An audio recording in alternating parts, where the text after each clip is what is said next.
What's good, everybody? It's Jordan coming back at you on another video.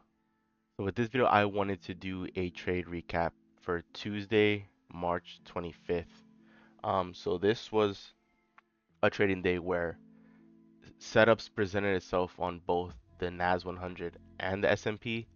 However, I managed to take the trade with the S&P, and it managed to take profits. Right, all my targets got hit, which is really great.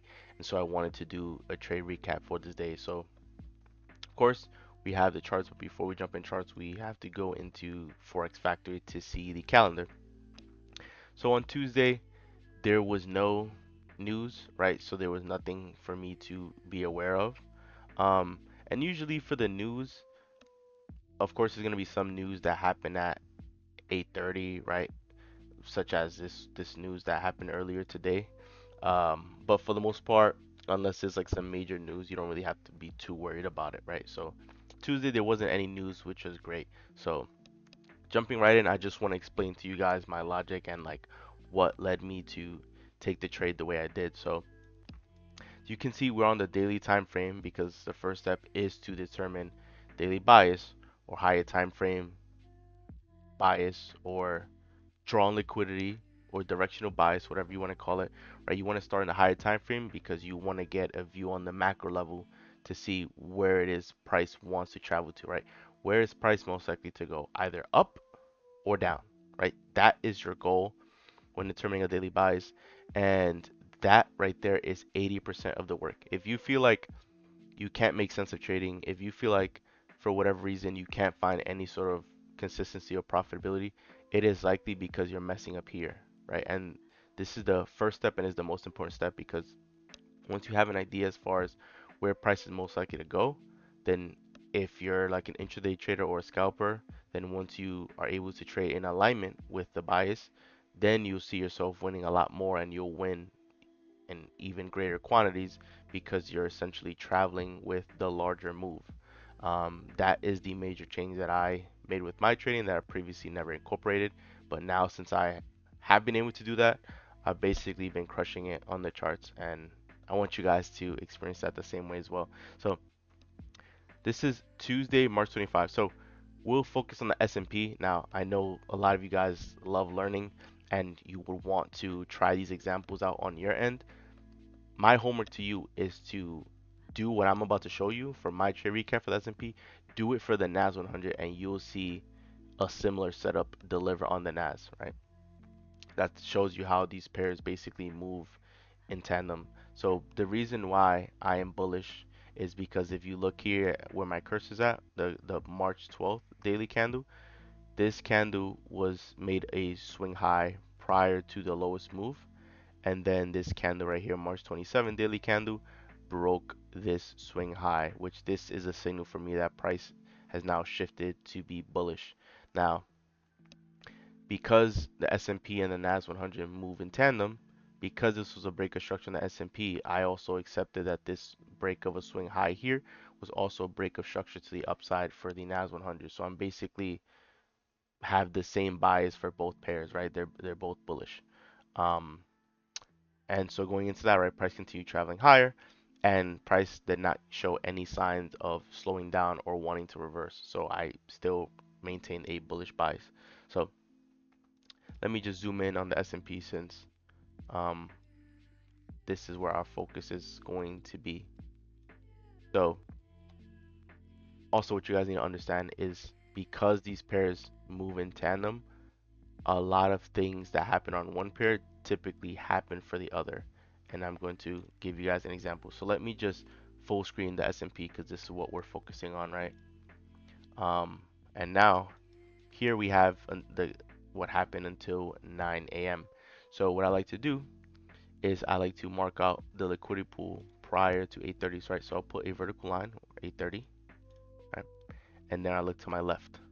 Where is the most recent swing? Since we're bullish, right? We want to see a swing low get highlighted, so that can be our sell side liquidity because we want sell side liquidity to get taken to push price higher. So where is the most recent swing low prior to 8:30? Now, I know most people's eyes will gravitate to this level right here. However, I have marked this swing low right here. Why? Because after 8:30, price continued higher and it left a swing low.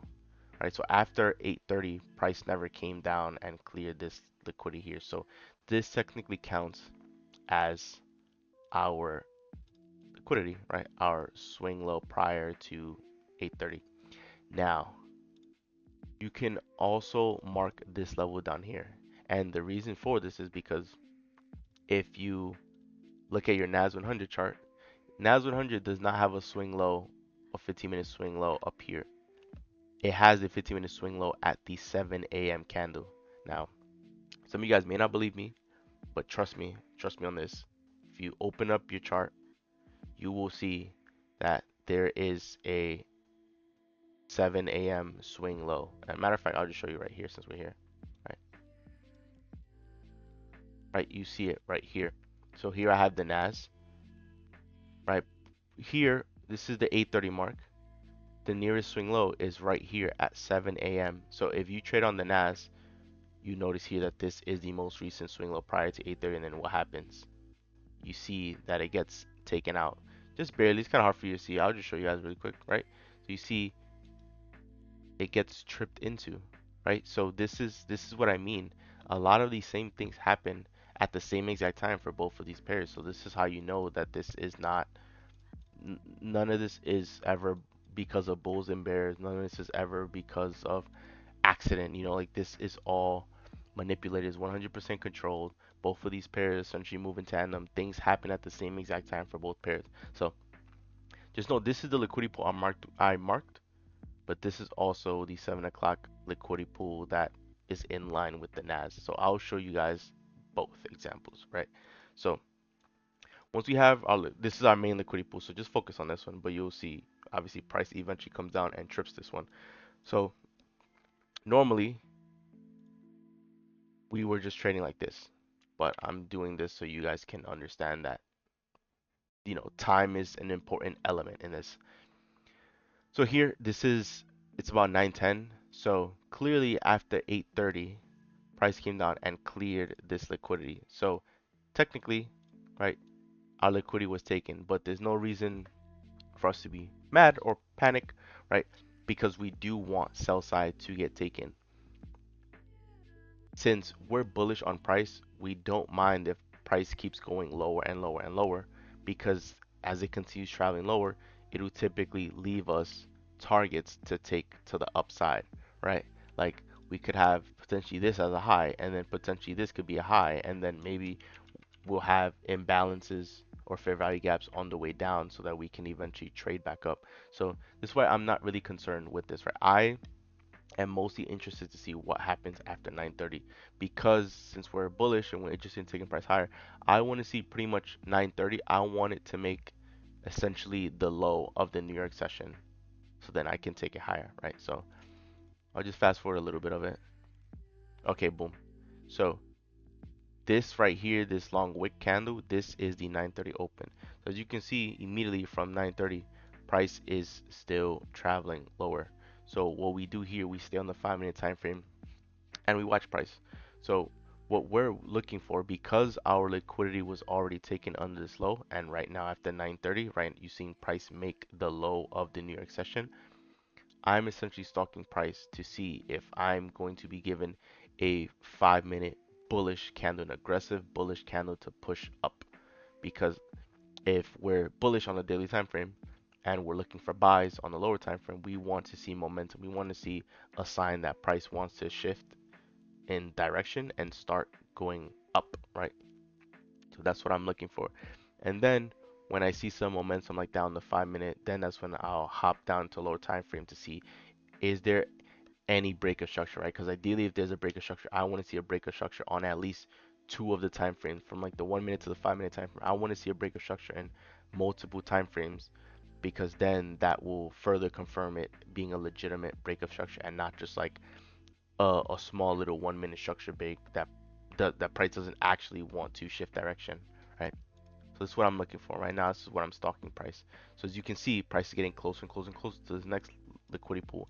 And once again, this liquidity pool here, this is the liquidity pool that matches up with the NAS 100. So you eventually see that boom, here at 950, we can get rid of this, right? Because obviously we can just use this for demonstration purposes, right? So at 950, that is when the this major liquidity pool gets taken, as well as the liquidity pool for the NAS 100. So if you want homework to do, go check out that pair. So here's what I'm now seeing, right? Remember, bullish on the higher time frame, which means we are only looking for buys. We are not interested in taking sells. We are only looking for buys. So what am I seeing as far as targets? One, I'm seeing a fair value gap right here, which can serve as a target. What else am I seeing? I am also seeing here. I'll mark this purple. Why? This is the high of the day, the New York high, and it's also the high of the day, right? Because price started all the way down here. So beginning Tuesday 25, this made the high of the day. So um, if we're bullish, this is a rather legitimate target that the price could reach to. Next, what else? What else am I also seeing? I'll highlight it for you guys right here. I'm seeing this, right? Doesn't that look very smooth, right? Doesn't that look like what most traders would deem to be a double top or resistance, right? That looks very smooth. If I hover my cursor over, it has the same exact high, right? So you can see this here being another legitimate target. Now, of course, because these highs are super close to the high of the day, I wouldn't really entertain these highs as much because they're super close. I expect price, if it pushes up, it'll want to just clear everything. But I'm just marking it for you guys so you can see that this, you know, doesn't happen by accident, that this is manufactured. This right here is manufactured liquidity, because traders will see this and begin selling because they just don't know.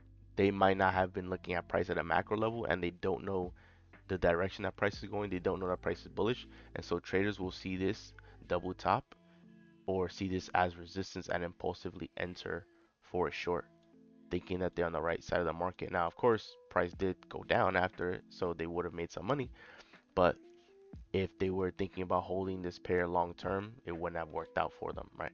So anyways, here, 5 minute time frame, right? We get to 950. So this is 950, 955 candle. We see an aggressive bullish candle, which is exactly what we want to see.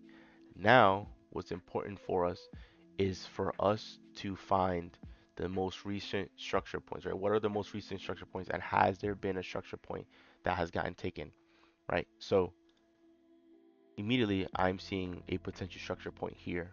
Why? Because this is a swing high. I'll put this blue, right? Because if price breaks through it, then it'll be bullish, right? So you can see this candle, blue candle, made the lowest low, and this was the most recent swing high prior to the lowest low that was made, right? So that's one structure point. If I go on the 4 minute time frame, this is still the only structure point that I see prior to the lowest low, right? It was just this swing low right here. If I just 3 minute time frame, it is right here, right? And as you can see, at least with this candle, price did in fact trade through. So okay, so at least on the 3 minute time frame, price traded through. Now let's go deeper. 2 minute time frame, right? Here on the 2 minute time frame, we are now seeing a new structure point, and that structure point is right here, right? So you can see this was the last swing high prior to this final move down. You see price aggressively blast through this level right here. So if this structure point also appears on the 1 minute time frame, then this is what I'm going to be focused on, right? So now if I drop to the 1 minute time frame, as you can see, perfect, it appears right here. So this was the last swing high prior to the final move down. Then as you can see, price aggressively pushed up and blasted right through. So this meets our confirmation. Why? Because this structure point appeared on two separate time frames. Price blasted through it completely, and it left a fair value gap. And the gap that I'm referring to is not going on 2 minute time frame. We want to highlight the displacement high and the displacement low, right? So we know now that this is the structure point right here. So now displacement high is the high prior to the break of structure, and the displacement low is the low prior to the break of structure, right? So this is the displacement range. Now, highlight this box pink. Do you see a fair value gap within this range, right? And the answer, of course, clear as day, yes, we do. The gap right here. So not only do we want to see, let's take a step back, right? The first sign we want to see is an aggressive 5-minute candle in the direction we want to take price. We saw liquidity get taken. Boom, now is a rejection. Great. Now we drop down to see if we see any break of structure for a structure point that appears on at least two different time frames. Does that happen? Yes, on the 2-minute and the 1-minute time frame. But here, right, we see the same like fair value gap on both time frames. So I'm gonna just stick with the 2-minute because this is like the larger time frame. So I'll just stick with that.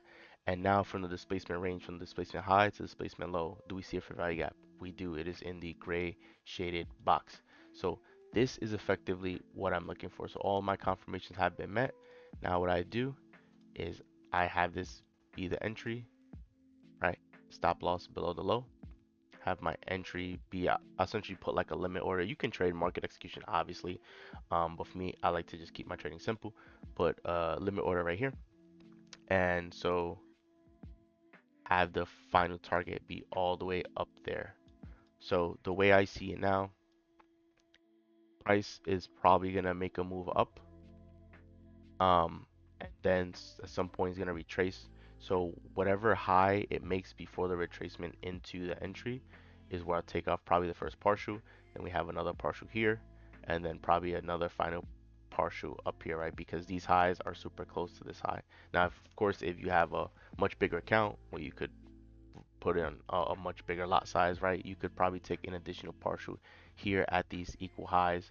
But I'm just trying to keep it as simple as possible, right? Just have like two, three, maybe four targets max, and then aggressively take partials on the way because there's no guarantee that price is going to hit our final target, right? Nothing's ever guaranteed when it comes to trading. It's all about a game of probabilities. Now, I would expect price to get up to this high because it's very possible, but once again, you don't always want to like just hold entire position because if price doesn't ever get to your full target, right, then you don't want to necessarily just walk away with anything, right? You want your account to continue growing, to continue compounding, etc., etc. So this is what I'm looking for. So then I'll just put this right here for now, and this could be another potential um, target. So right, so here we would take partial. So first target will probably be anywhere from like 20 to 50% of my position. This imbalance right here, easily I'm taking off at least 80 to 90% because this is pretty much almost the entire move. And then the final target would be the last 10, 20% of the position is what I do. So here we go. We have the limit order. Okay, so this was obviously already cleared, so we don't have to worry about that. So the new target is at this. If this stays as a high, then that'll be like the high, right? So the price is getting closer. Boom. So as you can see, this candle here at exactly 10 a.m., this is what trips us into the trade. Now, you want to have patience, confidence, and trust in your strategy, trust in your model, because I know with a strategy like this, it can seem scary. It's like, why would you take a buy, right? Why would you enter for a buy when price is clearly going against you, right? Like price is going down and it's pushing through, but yet you're still entering in a buy. You have to understand the reason you develop confidence and trust in your strategy is one, seeing it unfold happen over and over and over, which I've seen it happen over the months and the years of like trading the strategy and watching these pairs move. And two, it's understanding how the market moves, how the market operates. The market moves and operates because of liquidity and imbalances and breaks of structure. Well, that's not why the market moves, but liquidity and imbalances are the two main reasons, pretty much the only reason why the market moves where it does. If the market wants to go up, it's for liquidity and to rebalance orders. If the market goes down, it's for liquidity and to rebalance orders. And of course, the breaks of structure is to help give you a signal as far as which direction price wants to move. So because we are bullish on the daily time frame, right? That is our daily bias, our directional bias. That means I'm only until anything changes and price, on that high time frame becomes bearish, I'm only looking for buys. So I'm confident in this because I'm trading in alignment with the daily bias and I'm trading in alignment with market logic, right? Because price cleared sell side liquidity twice. It cleared it right here and then it also cleared it right here. So sell side was already activated, it was triggered, it was already taken. So there's very little reason if price already cleared the liquidity and then broke structure to the upside, there's very little reason for price to want to go past this low right here, this level. If it does, then either price just didn't want to give me the trade this time around or that I was just wrong, and that's okay, right? I can accept that. I can live with that because I know that more times than not, when I take this trade, more times than not, when I look for the setup, I'm gonna walk away with something, right? Like I'm gonna walk away winner because this is how the market moves, and I've developed the confidence because I've sat here behind the charts and I've witnessed this happen time and time and time and time and time again. So that's how I developed trust in myself and the strategy that it will work, right? So price came down.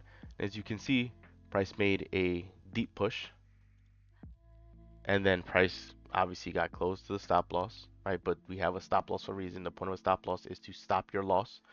Having a stop loss is actually a good thing because if price goes down and clears this low, then chances are you were wrong, and price is most likely going to continue heading in that direction. So the stop loss is to prevent your loss from getting a lot worse, right? So that's why we have a stop loss. If we see price getting close, we don't move our stop loss or don't change it, right? We just accept and live with the result. So price came close to stop loss, and then you see a push up, right? And then you start seeing price basically start moving in our favor. So basically at this point, this is what I'm looking at. This first level right here, this is going to be the first, target. Why? Because this is the first target after price tripped me into the position. So once price trades past this level right here, that's when I'll take off a partial. I'm just about a 1 to 0.84. So I would take off anywhere from 20 to 30% of my position as a first target just so I can walk away with something, right? I want my account to continue growing. So that will be my first partial. And then if price closes above this level is when I move my stop loss to break even, right? Because I've noticed a tendency in price where price can wick past the first target, but usually when it's wicking is because it's usually not ready to continue heading in that direction. So I've noticed that if price wicks and then I move my stop loss, it can typically lead to me getting taken out of the trade prematurely when price was expected to go in the direction that I wanted to anyways. So that's why I wait for price to close above this level before rolling my stop loss to break even. So if we continue, right, you can see here price came up and wicked it. So what I did is I still took a partial. I still took off 20, 30%, and I still kept my stop loss in place. And it's okay because I already took off at least a partial. So my account went up at least a little bit, and the position size is now a little bit smaller. So worst case scenario, if price were to reverse against me, it's a much smaller hit than if I kept my full position open, right? So then what I'm waiting for price to close, right? So the next candle right here, price closed. So now that's when I rolled my stop loss to break even, and now I'm officially in a risk-free trade. And so of course is when now I'm waiting for the other targets. So I'm waiting for this imbalance right here, the fair value gap, to get tapped into. This is when I'm closing 80 to 90% of my position, and then the final target up here is going to be my final target. So if we keep moving price forward, right, it'll sort of like hover around a little bit, then boom, this candle here, you see it touches the fair value gap. So now we close off 80 to 90% of our position, right? We took some strong partials. So now we already break even. So now we could literally just walk away from the charts. Why? Because it's a risk-free position. It's risk-free trade when you have a small position, and we honestly don't have to sit here and watch it, right? If price hits our final target, then it hits it, and if it doesn't, it is what it is. We close out the majority of position. Now you could have also taken a small partial here once again, which price comes up and taps it. Cool, but then I think the next candle or the candle that follows, or I guess a couple candles after that, boom, right? So you clearly see final target gets smashed. So that is the trade breakdown for Tuesday, March 25th. Hope this all makes sense to you, right? Hope it's starting to become more clear why I take the trades that I do, right?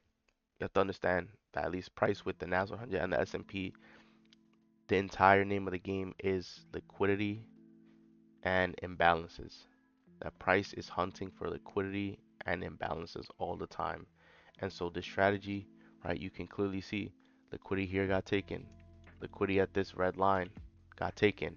Then what happened? Price comes down, it goes bullish, right? So because the market is controlled by a machine, is controlled by an algorithm, right? Once price is bullish, it is now trying to fill in, you know, bullish fair value gaps, which you see price went up and then basically realize like, oh, we left a big gap. So now let's go down, let's fill this gap. Okay, the gap is filled. Now we can finally move in the direction we want to move, right? And why am I able to catch this move here? Because I'm trading in alignment with the daily bias. I'm trading in alignment with the directional bias because price is bullish. It most likely wants to continue moving higher. That's where the majority of the momentum is going to be. So because I'm trading in alignment with that, you're able to see me now ride the wave of price to hit my targets, right? And that is basically the secret to how to eventually become a profitable trader is understanding the direction on the larger time frame where price is most likely going to be going either up or down, and then trading in alignment with that. And as you can see, when I take a trade, what are my targets? My targets: liquidity, liquidity, liquidity, imbalances, right? The same idea that I'm explaining to you as far as the manipulation, as far as the daily bias, right? Price is always looking for liquidity and imbalances. That's the name of the game. So if you're able to understand this and replicate what I'm doing or doing something similar, right, you'll be in a much better position to succeed in this market. And it'll begin making sense, right? You'll be able to become an independent thinker, right? I do this obviously entirely independent, right? I'm not using Twitter. I'm not using, you know, I'm literally only using Forex Factory for the news calendar right here and the charts. That's it. I'm not going to watch the news. I'm not reading up news articles on what other people think and their opinions about. Price is controlled by an algorithm. It's controlled by a machine. That's it, period. So because it's controlled by a machine, there's no reason for you to be looking for external validation or external opinion from other people. Just everything that you see right here with the charts, this is all that you'll ever need. Everything that's in front of you, you have more than enough detail and information to be able to do this on your own, to be able to trade price action. It's clear as day. You just have to know what to look for. And that was the biggest thing for me, right? Now I feel comfortable. Now I know what I'm looking for day in and day out. So now trading is starting to flow a lot easier and more natural, right? And this, the way I'm trading now is how I wanted to be trading since I first began this journey, right? Where it's all finally clicking. So that's a trade recap for this. If you guys want some homework to do where you can learn this on your own and practice on your own, highly encourage you right now to open up. Sorry about the dog barking, but for you to open up the chart for the NAS 100 because I promise you, the same exact day, Tuesday, March 25, 2025, you will see a very similar setup with that pair as well. That it delivered a buy setup. I'm pretty sure price tapped in the imbalance, like the fair value gap, at the same exact time and then went up and hit the targets as well. So give it a try with the NAS 100 and you'll see what I mean. Price is manufactured. It is rigged. So that's the name of the game. Either you're gonna learn this or this will keep happening and you'll keep getting burned by the market, right? The choice is yours. All right, so the video, enjoy the video. Do leave a like and subscribe, guys, as we are on the road to probably 10 subscribers on this channel. So still a new trading channel, but I still want to keep posting these trade recaps so you guys can learn and hopefully one day eventually become independently thinking traders and be able to do this on your own. So saying guys, this is Joel and I'm out. See you guys for the next video.